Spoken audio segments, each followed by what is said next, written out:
ಜಗತ್ತಿನಲ್ಲಿ ಕೋಟ್ಯಾಂತರ ಜೀವರಾಶಿ ನೆಲೆಗೊಂಡಿದ್ದರೂ ಅವುಗಳಲ್ಲಿ ವಿಚಾರವಂತ ಜೀವಿ ಎಂದರೆ ಮನುಷ್ಯ ಮಾತ್ರ. ಮಾನವ ಜನ್ಮ ಸಾರ್ಥಕವಾಗಬೇಕಾದ್ರೆ ಸತ್ಕಾರ್ಯ ಮಾಡಬೇಕೆಂದು ಅಳವಂಡಿಯ ಮರುಳಾರಾಧ್ಯ ಶಿವಾಚಾರ್ಯ ಸ್ವಾಮೀಜಿ ತಿಳಿಸಿದ್ರು.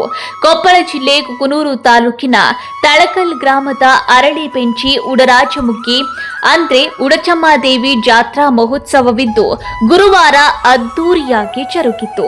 ಜಾತ್ರಾ ನಿಮಿತ್ತವಾಗಿ ರಥೋತ್ಸವ, ಸಾಮೂಹಿಕ ವಿವಾಹಗಳು, ತುಲಾಭಾರ, ವಿವಿಧ ಧಾರ್ಮಿಕ ಕಾರ್ಯಕ್ರಮಗಳು, ವಿಶೇಷ ಪೂಜಾಲಂಕಾರ, ವಿವಿಧ ಕ್ಷೇತ್ರದ ಸಾಧಕರಿಗೆ ಸನ್ಮಾನ ಸಮಾರಂಭ ಹಾಗೂ ನಾಡಿನ ಗಣ್ಯರ ಕಲಾವಿದರಿಂದ ಸಾಂಸ್ಕೃತಿಕ ಕಾರ್ಯಕ್ರಮಗಳು, ಶಿವಾನುಭವ ಧರ್ಮ ಸಭೆಯನ್ನು ಏರ್ಪಡಿಸಲಾಗಿತ್ತು. ಬೆಳಗಿನ ಧರ್ಮಸಭೆಯ ಕಾರ್ಯಕ್ರಮವನ್ನು ಉದ್ಘಾಟಿಸಿ ಮಾತನಾಡಿದ ಅಳವಂಡಿಯ ಮರುಳಾರಾಧ್ಯ ಶಿವಾಚಾರ್ಯ ಸ್ವಾಮೀಜಿ ಮಾತನಾಡಿ, ಪರಿಶುದ್ಧ ತನು ಮನದಿಂದ ಭಕ್ತಿ ಸಮರ್ಪಿಸಬೇಕು. ನಾವೆಲ್ಲರೂ ಒಂದೇ ತಾಯಿಯ ಮಕ್ಕಳಂತೆ ಬದುಕಬೇಕು. ಮಾನವ ಧರ್ಮವನ್ನು ಅರಿತು ಬಾಳಬೇಕು. ಮಾಡಿದ ಪಾಪ ಕರ್ಮ ಕಳೆದುಕೊಳ್ಳಲು ಪ್ರಾಣಿ ಪಕ್ಷಿಗಳಿಗೆ ಅನ್ನ ನೀರು ನೀಡುವ ಮೂಲಕ ಈ ಮನುಷ್ಯ ಜೀವನವನ್ನು ಸಾರ್ಥಕಗೊಳಿಸಿಕೊಳ್ಳಬೇಕೆಂದರು. ದ್ವೇಷವನ್ನು ಬಿಟ್ಟು ಪ್ರೀತಿ ಸ್ನೇಹದಿಂದ ಬಾಳಬೇಕು ಎಂದು ಕರೆ ಕೊಟ್ಟರು. ಕುಕನೂರಿನ ಡಾಕ್ಟರ್ ಮಹದೇವ ಸ್ವಾಮೀಜಿ ಮಾತನಾಡಿ, ಸರ್ವರು ಜಾತ್ಯತೀತವಾಗಿ ಒಗ್ಗಟ್ಟಿನಿಂದ ಧಾರ್ಮಿಕ ಕಾರ್ಯಗಳಲ್ಲಿ ಭಾಗವಹಿಸಿ ಭಕ್ತಿ ನೆಲೆಗೊಂಡಿರುವ ಈ ಕ್ಷೇತ್ರ ಇನ್ನೂ ಎತ್ತರಕ್ಕೆ ಬೆಳೆದು ಪುಣ್ಯಕ್ಷೇತ್ರವಾಗಿ ಈ ನಾಡಿಗೆ ಪರಿಚಯವಾಗಲಿ ಎಂದರು.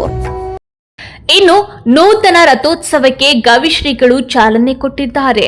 ಸಂಜೆ ವೇಳೆಗೆ ನೂತನ ರಥೋತ್ಸವಕ್ಕೆ ತಯಾರಿ ನಡೆಸಿ ಹೂವಿನ ಹಾಸಿನೊಂದಿಗೆ ಬಾಜಾ ಭಜಂತ್ರಿ, ಡೊಳ್ಳಿನ ಮಜಲು, ನಂದಿ ಕೋಲು ಮತ್ತು ಇನ್ನಿತರ ಮಂಗಳ ವಾದ್ಯದೊಂದಿಗೆ ಗವಿಶ್ರೀಗಳನ್ನ ಬರಮಾಡಿಕೊಂಡು ಶ್ರೀಗಳು ನೂತನ ರಥೋತ್ಸವಕ್ಕೆ ಪೂಜೆ ಸಲ್ಲಿಸಿ ಚಾಲನೆ ನೀಡಿದ್ರು. ಸಾವಿರಾರು ಭಕ್ತರ ಸಮ್ಮುಖದಲ್ಲಿ ನೂತನ ರಥೋತ್ಸವ ಅದ್ದೂರಿಯಾಗಿ ಜರುಗಿತು. ನಿರಂತರವಾಗಿ ಅನ್ನ ಸಂತರ್ಪಣೆ ಜರುಗಿತು. ವಿವಿಧ ಗ್ರಾಮಗಳಿಂದ ಆಗಮಿಸಿದ ಭಕ್ತರು ದೇವಿಯ ದರ್ಶನ ಮಾಡಿ ಪುನೀತರಾದರು. ಇದೇ ವೇಳೆ ರಥ ನಿರ್ಮಾಣಕ್ಕೆ ದೇಣಿಗೆ ಸಲ್ಲಿಸಿದವರಿಗೆ ಸನ್ಮಾನಿಸಲಾಯಿತು. ವಿವಿಧ ಕ್ಷೇತ್ರದ ಸಾಧಕರಿಗೆ ಪ್ರಶಸ್ತಿ ನೀಡಲಾಯಿತು. ದದೇಕಲ್ ಸಿದ್ದಾರೂಢ ಮಠದ ಶ್ರೀ ಆತ್ಮಾನಂದ ಭಾರತಿ ಸ್ವಾಮೀಜಿಗಳ ತುಲಾಭಾರ ಕಾರ್ಯಕ್ರಮ ಜರುಗಿತು.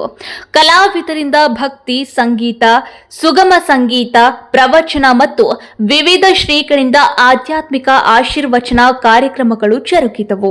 ಜಾತ್ರಾ ನಿಮಿತ್ತವಾಗಿ ಜರುಗಿದ ಧಾರ್ಮಿಕ ಹಾಗೂ ವಿವಿಧ ಕಾರ್ಯಕ್ರಮಗಳಲ್ಲಿ ತಾಲೂಕಿನ ಗಣ್ಯರು, ಪರಮ ಪೂಜ್ಯರು ಆಗಮಿಸಿದ್ರು.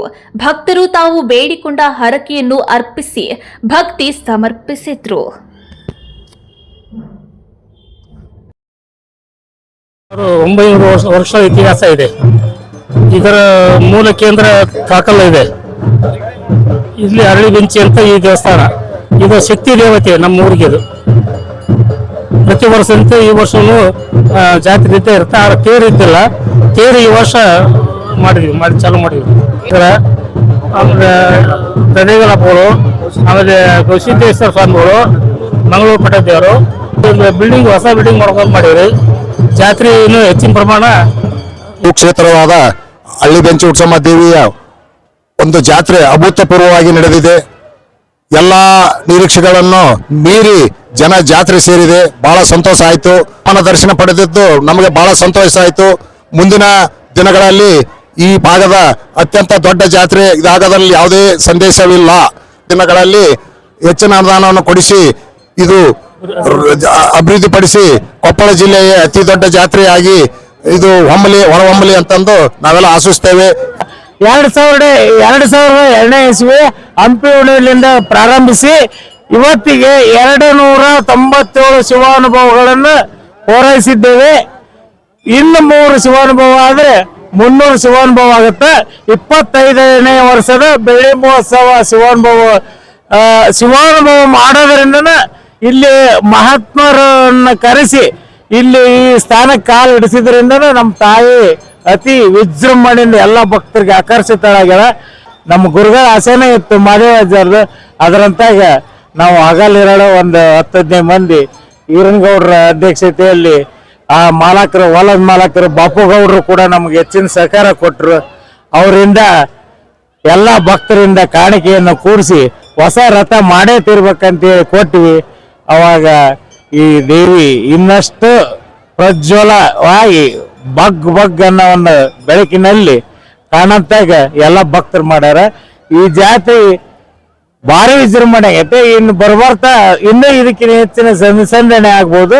ನಾವೆಲ್ಲ ಹೆಚ್ಚು ಹೊತ್ತು ಊರಿನ ಗ್ರಾಮಸ್ಥರನ್ನ ಸೇರಿಸಿ ಒಂದು ಕಮಿಟಿಯನ್ನು ಮಾಡಿ ಎಲ್ಲರನ್ನು ಒಳಗೂಡಿಸಿ ಪ್ರತಿಯೊಬ್ಬರು ಈ ಒಂದು ಕಾರ್ಯಕ್ರಮದಲ್ಲಿ ಭಾಗಿಯಾಗುವಂತ ಎಲ್ಲ ಹಿರಿಯರನ್ನು ಕೂರಿಸ್ಕೊಂಡು ನಾವು ಅವರು ಹೇಳಿದ ಕೆಲಸವನ್ನು ಮಾಡ್ಕೊಂಡು ಇದನ್ನ ಪ್ರತಿ ಶಿವಾನುಭವ ಕಾರ್ಯಕ್ರಮ ಅನುಗೊಳಿಸ್ತಿದ್ವಿ.